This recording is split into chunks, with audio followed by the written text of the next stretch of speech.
Namaste and hello, welcome. I'm so glad that you are here and with me in this class. A yoga saying that I particularly like is, before yoga, the body in one piece and the mind in many pieces. After yoga, body in many pieces, mind in one piece. And you know, it's really true. Contemporary yoga pulls a posture apart and thinks of the body as in many pieces to a puzzle or links in a chain. And if one link is weak, the whole chain is affected. And so it is with the mind and the body. It can be an incredibly valuable experience to realize that you are not your thoughts and not your thinking. And it is so freeing to be the witness and to watch yourself think. Of course, thinking is very valuable and we couldn't function without it. However, we are much, much more. So I'd like you just, whether you're sitting in front of the television set or on your couch, close your eyes wherever you are and just tune yourself into your own body, to the space around your body and the space inside of the body, inside of the head for a moment. And just take 10 seconds and be a witness to watch yourself think. Oftentimes when we do this, we'll see that the mind wanders, and it's the nature of the mind to do so, and all you do is just bring it back, and that, in a sense, is another sort of a yoga exercise, a very subtle one. So after we have watched our thinking, let's go in now into some exercises for the hands, because, let's rub the hands while I talk. You start to warm up the hands, but a lot of what we do in yoga starts on the hands and the wrists. So we want to make them flexible. Let's bring some energy all over them like you were washing the hands. You want to make them flexible as well as strong. A little creepy crawlies here, just opening the hands and having all the fingers move like they were all alive, because indeed they are. And after you begin to feel the hand get a little tired, then you can shake the hand out and stop. And we'll stretch out the fingers, the ligaments, long ligaments, as well as muscles in the fingers of the hands. So press the inside of the little pads of the fingers together, and then pull your wrists away, and let's just stretch the tendons in the fingers. And you're breathing comfortably. Just do this, really listen to your body. Oh, that's fine. And then you release, and then you relax them. And once again, let's sort of shake the hands out a little bit. Good. And then pause and just feel how alive the hands feel. We forget about them until you really need them. And they are wonderful parts of this incredible body. One of the links now that I wanted to talk about was the neck. You can think of your neck linking to the higher centers of your body, from the higher centers, your head to your shoulders. And this is like a bridge.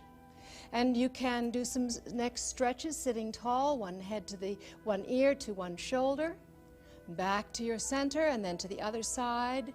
This is the area that gets very tight. Headaches perhaps start because the shoulders go up, the neck gets tight and blood doesn't get to the brain. Drop your chin to your throat. And then just a little swinging of the chin to one side and back to your center and then to the other side.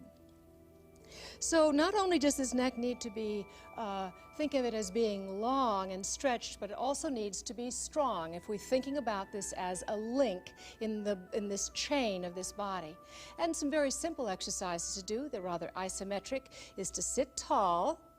All right, sitting tall, and I'm going to turn for a moment, because when we get tired, I did want to show you what happens when we get tired. We stick the chin out, and this neck almost becomes like a gargoyle neck, and I know that doesn't sound very nice, but this is what happens when we get tired. We get into traffic, we get angry, is everything gets tight in our shoulders and our neck, and the chin juts out, and that's very tension building. So the isometrics help this problem. So this is my right hand, long neck, and place the hand now against the side of your head. And now we're all ready to go, and just press the head against the hand and the hand against the head. And then you release. If you put your other hand on the neck, you can feel those muscles tightening. and then release. Let's go to the other side. Be sure that your neck is long, the hand is comfortably against the head, and you're pushing hand against head, head against the hand. Try and keep it in straight alignment, and then release. Now be sure there's no pain. If you have a neck injury or you know you shouldn't push too hard on your neck, don't do it, will you? All right, let's do the front of the head. Now I'll sit sideways here. I'll put my hand in front of my forehead, and I'm pressing and release and pressing. So I'll do these front neck muscles and release, and then the back of the head, pressing the hands to the back of the head, and my head is pushing into the hand, and release and press and release. And it's so interesting, as you do the exercises, you're really able to feel more energy circulation go to this area of your neck. One way to lengthen your neck is to do something like, it's a little visualization of a bureau drawer. Now I'm going to sit sideways here, and you're going to imagine that right here on the cervical curve of your neck, right here, is a bureau drawer that is open. And imagine that this bureau drawer is open. Now you're looking at my head and neck, so you can see how this works. Close this bureau drawer of the neck. And as I do, you can see the subtle movement of those muscles lengthening, lengthening all the way up above my head. And now keep plenty of space between my chin and throat. Perhaps then when you do this, you can also feel that you grow about 2 inches. After we do these very important neck exercises, they're good strengthening. When you're doing them by yourself, perhaps you'd want to add on a few more, meaning a few more repetitions. Let us move right into the hare pose. Let me give you just a few cautions here and a few benefits. The benefits are interesting because it's a subtle move. It's an inverted posture that is safe to do, to invert yourself. It's not a heavy load of blood to the head. But on the other hand, if you do have high blood pressure or itching in your eyes when you do anything inverted, perhaps this is not the posture for you to do. It's very, very simple. You should have no pain in the neck and really no pounding pressure in your brain or your face. Please be sure and stop. The hare pose brings blood to the head and to the little tiny capillaries of your brain. And if you just want to gaze here for a moment and then back to your posture, be sure that your neck is not twisted, that you bring your weight to the hands which are right beneath your shoulders. Moving the knees back very comfortably. Now place your forehead right on your mat. And I'm going to move my hand back a bit, but I do want you to use your hands as support. There's very little pressure on the top of your head. And then you roll very slowly, slowly to the top of your head, and you just pause there. I pause, I'm pressing with my hands in so that neck is very, very free, and I keep the weight off the top of my head so it's not a heavy-duty pressure at all. And then roll back to just that little space above your brows, or as they call it, the brow chakra. But the next one now, perhaps you would like to join me. The next one, just follow along with my words and be sure that your neck is not turned or twisted. You place your forehead above the brow area, and then you roll to the hairline, you roll to the top of your head. You're very comfortable. Weight is in the hands, and now roll just a little bit beyond. And feel those neck muscles. They're the muscles that are really quite hard to get to, that are attached in the back of your neck, your skull, and your shoulders. It's a real pocket of tension and stress, and just hold, be very comfortable, and be sure there's lots of space between your chin and your throat. And then you roll slowly out of it. Come onto the heels. All right, and you're going to come up very slowly. Let's count to 10. You count to 10 with me. Coming up, 1, 2, 3, 4. That reminds you to make everything very slow and easy. Blood is now evenly distributed very easily. You come counting up to 10. Now come on to the knees and let's do a side stretch. In fact, I think what I'll have you do is sit down just for a second. Just for a second. Sit comfortably. And that everything feels perfect. Let's do a breath. Exhale out through the nose, out. And inhale slowly, breathing in. And exhaling out again, out and out. Come onto the knees, and we'll go into the gate pose, Pargasana. Come onto your knees, and let's stretch. This is my left leg, so you stretch your left leg out and have the heel and the knee form a straight line. All right, are you there? Then inhale, raise the right arm up to 12 o'clock. Stretch up to 12. And then slowly go from 12 to 11, and you have an imaginary wall behind your shoulders. Pull the shoulder back. Pause there, take your time, and now from 11, go to 10. Try to keep a long line from this hip bone to the fingertips, and then the left hand faces me. Turn your chin so it's underneath the armpit, and you're going to breathe in, grow. Beautiful stretch for the sides of your ribs and the waistline, then back to center, slowly. And now let's do the gate to the opposite side. Onto the knees. Can't you feel like one side is almost 2 inches longer than the other? And then stretch the right leg out. Look down. Be sure you're using your eyes at the knee, and your heel form a straight line. Imaginary wall now is in front of your shoulders. And you're going to inhale the left arm up. The breath lifts that left arm up. Breathing, stretch up to 12, and then go to 2 on the exhale. Pause there. Let the muscles stretch out and pull the shoulder back slightly, like this is a great wing of a bird. And then from 1, go to 2. The right hand then goes towards me. If you're facing me, turn your chin towards that left collarbone and continue the long line from your hip bone right to the ends of your fingers. And then back to center and lowering the arms down and down and down. And now let's cross the ankles and sit down. Pause again. And just enjoy how the body's beginning to feel. And we're just beginning. The dolphin push-up is not quite a beginner posture, but we can certainly start in a beginner fashion. And then for those of you, this is your very first time, perhaps you'd like to watch as we get into level 2. Dolphin pose or dolphin push-up for upper body strength, and it's also an inverted posture. So would you just come up onto the knees again?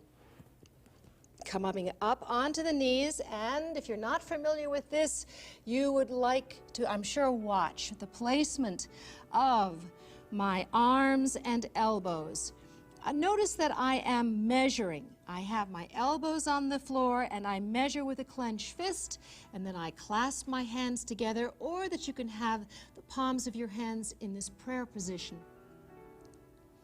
All right, I'll give you a few seconds now to get to where you want to go. More than likely, your elbows wander. This is what happens in the beginning. So having them come in just a little bit more is probably a good idea. Now straighten your legs or keep them slightly bent, and then just let your head hang for a moment. Letting your head hang. Notice my hands are very free. I could play the flute with my hands. Let your head hang like a piece of fruit, and that link of the neck is long. All right, come out of the position and onto the knees and just pause. Now, again, if you're new to yoga, watch the next part.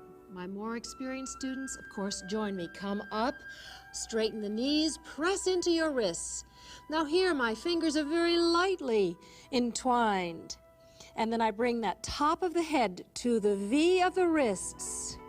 And then I push off and down. Now, if you'd like to join me, I push off. My hips pull away from the shoulders and down. And I press off and down. Good, and up and down. If you want to make this a little bit more difficult, walk in an inch. You've got lots of time, hoping you're going to study yoga for many years, so don't rush each level.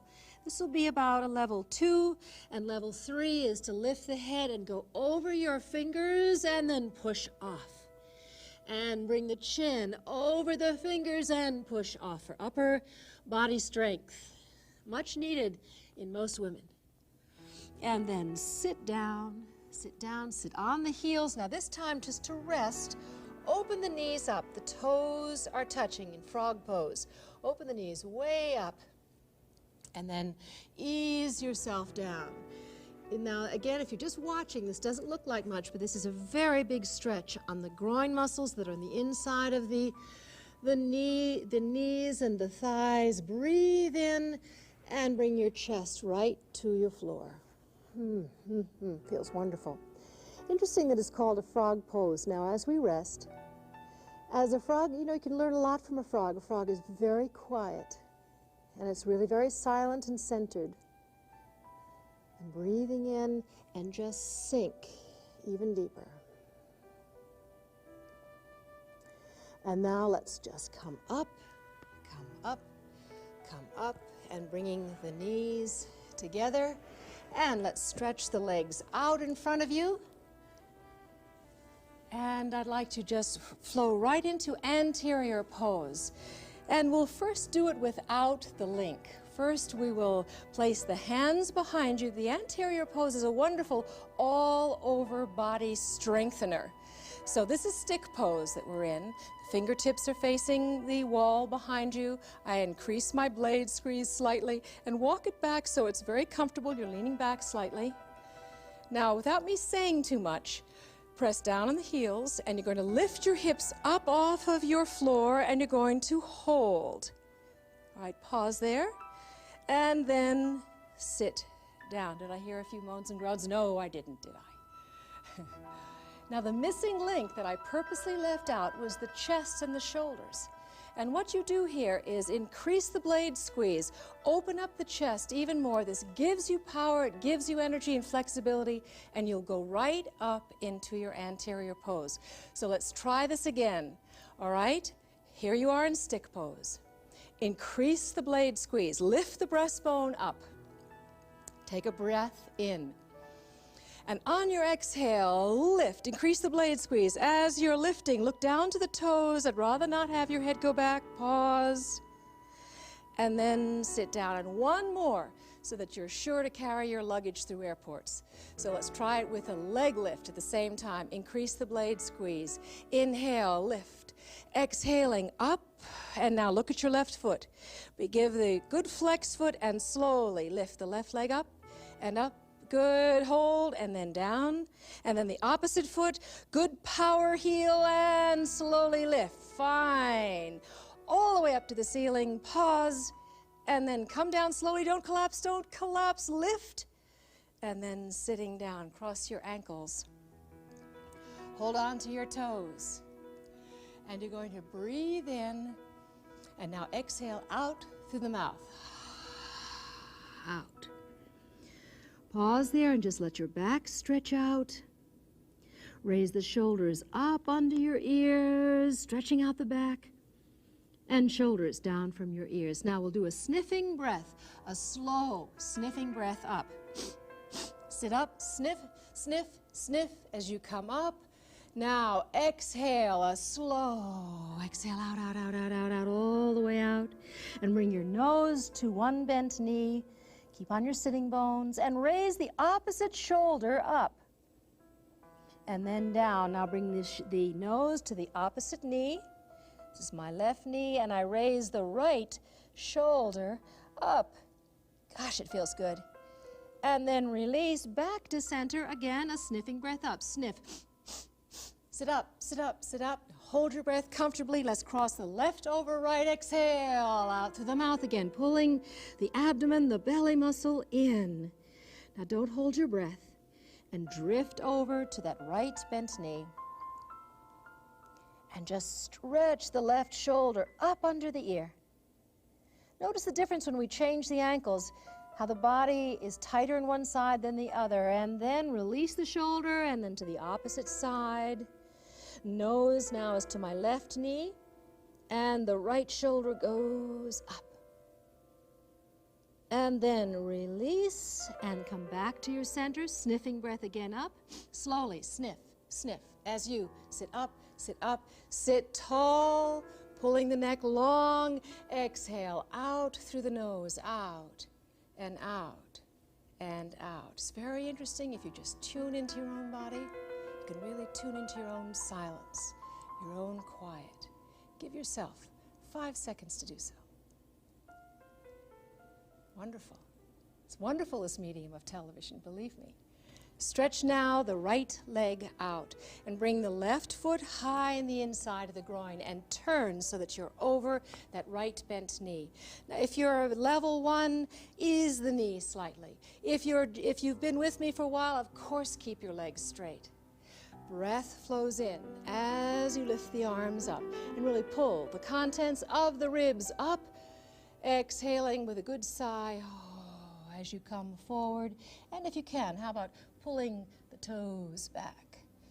But again, take your time. I'm hoping that you're going to see this class over and over again. You'll see your own progress as you go. It's rather tough on the back to keep your legs absolutely straight, so there's no need for that. Ease them if your back is sore. And now come up and let's put the right elbow on the inside of the right knee. Hold on to the big toe or ankle. Just no struggle. And now left hand, left rib cage, thumb towards the navel, and start to pull this left shoulder back. And it's just like a great wing as you pull it back and pull it back. And now look up to the chin, goes towards the left collarbone, and the shoulders down from the ears. You're breathing. And now exhaling and release, nose towards the knee, and come up, and you're going to breathe again. And exhaling, fold forward this time. As you're folding forward, let's put the hands, both hands behind you. What happens when you put both hands, wrists upon your lower back? What happens to the stretch? You're holding, you're not bouncing, and then on the in-breath, you slowly come up. Now let's even things up, and we're going to stretch the left leg out, right foot high in the inside of the groin, and turn so that you're over your knee. Remember this little business I sort of talk about this knee. It's very important. You are your own guide here. And so inhaling, raise both arms up, lift the ribs out of the waist, exhale, fold forward. Hands to toes or ankle or calf. And you are very careful of whether your knees are eased or straight. And just pause for a moment, breathing comfortably, and now let's turn. It will go just an easy, nice twist. This is where the twist happens for me, is where the elbow touches the knee. And let that be your guide to turning the navel towards me, and the ribs go back, hand to the waist, thumb towards the navel, and pull the shoulder back. And the chin goes towards the collarbone. You're breathing comfortably. Let the eyes be very soft. Breathing, not holding the breath, of course. And then come out of the pose. Let's go forward now, putting the hands behind you on your lower back. Let's take a breath in. Good sigh out. As you come forward and forward and forward, listening to your body, not bouncing. Bouncing went out with high button shoes. And now on the in-breath, slowly come up, come up, come up. Now we're going to lie down for some relaxation. And let's turn and sit comfortably. You're going to breathe in. And on the exhale, just tuck that pelvic bowl towards the chin and come down very slowly. So the abdominals are working, the back is supported as you roll down very slowly. Straighten the right leg, left leg, palms up, and turn your shoulders in as we begin to relax. Assume your relaxation pose. Eyes are closed, arms well away from the rib cage, and feet well apart. Place your nose and your chin and your breastbone to form a straight line. And then imagine the open bureau drawer within the curve of your upper neck. And now slowly close this drawer. Feel your neck subtly lengthen as you keep the space between your chin and your throat. Shoulders are pulled down from your ears. Good. Yoga is the conscious attempt to focus the mind in a desired direction. So now focus the mind on your facial muscles. And breathe in through the nose. Comfortably hold the breath and then squeeze all your facial muscles, your cheeks, your eyes, your lips. And then comfortably exhale, long exhalation through the nose. And then pause. Feel the mask of the face softening, and remember that relaxation is a feeling. Take a moment to passively watch the thoughts as they float like silken scarves through the lit room of your head. When the mind wanders, just bring it back. Continue the inner focus on your thinking. This simple but powerful watching unclutters, relaxes the overactive mind, and can bring about a sense of contentment and well-being. And then take a deep breath in. Let's raise both arms above the head and hook the thumbs and stretch the right side and the left. Let's roll over onto your side. Your back will love you for it. And be sure that you take that calmness and that quietness on into your day. Thank you. Namaste. Until the next time.